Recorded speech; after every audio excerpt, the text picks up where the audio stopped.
talk about something serious, which is addiction medicine. I know that's something very near and dear to you. Tell me how you became interested in that aspect of medicine. Gosh, it was really interesting. I went to a medical program just to learn about a new medicine that was coming out for addiction, and I just went because I needed some extra credit. And when I went to the course, I said I didn't think I had any patients that needed would benefit from this medicine, but I took it because I needed some CMEs. Well, 2 weeks later, somebody came in who had this problem, and I said, "My gosh, I have some medicine that can help you." So we started him on it. He was doing great, and about 2 weeks later, he called me up and said he needed more of it. And I said, I can't just call in over the phone. You need to come in so I can see how you're doing." And he said, "Okay, okay." Well, he didn't come in, and he called me up on Saturday night, said, that he needs this medicine, and he gave me this long song and dance about why he couldn't come in. And I listened to him. It was actually our anniversary, and we were out on a dinner date.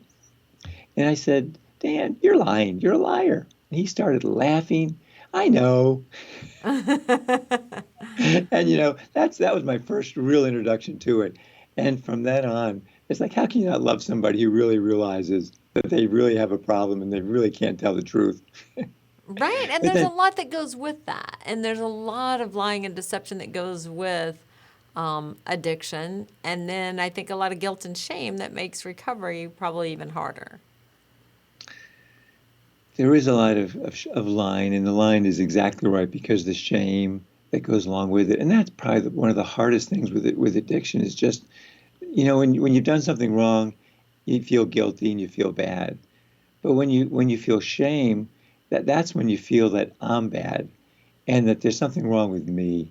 And that is such a hard place to be. And and when you do that, you become more isolated.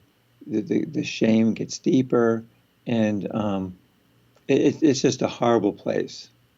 Yeah. And so tell me about how you bring some spirituality and that sort of thing into treatment and why you feel like that's important.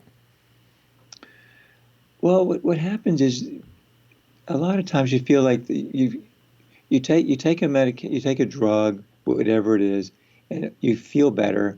But what happens is all those bad emotions, everything just goes away, and you think it's the pill that or the drug that's doing it, and really it's a matter of you're trying to manage life on your terms. You're trying to take control of of other people and just trying to control things. And when I realized I can't, and you surrender. First of all, you're surrendering about the drug, but you're surrendering to that there's a higher power that can really help me with this and help me with my life. Then things can really start changing.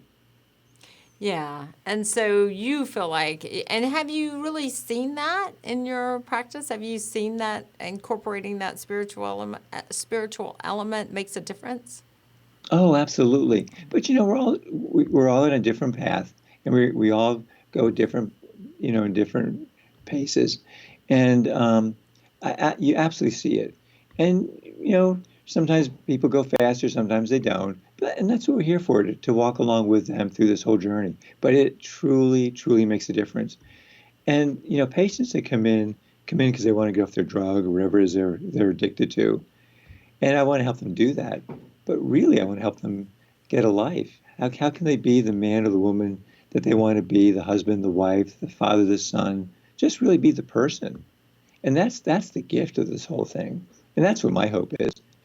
Right. And you're able to really restore families and all of this Oh, because whenever it's one person, right, it's the whole family. oh, the whole family's involved. That's right. And and the partner has, yes, you're right.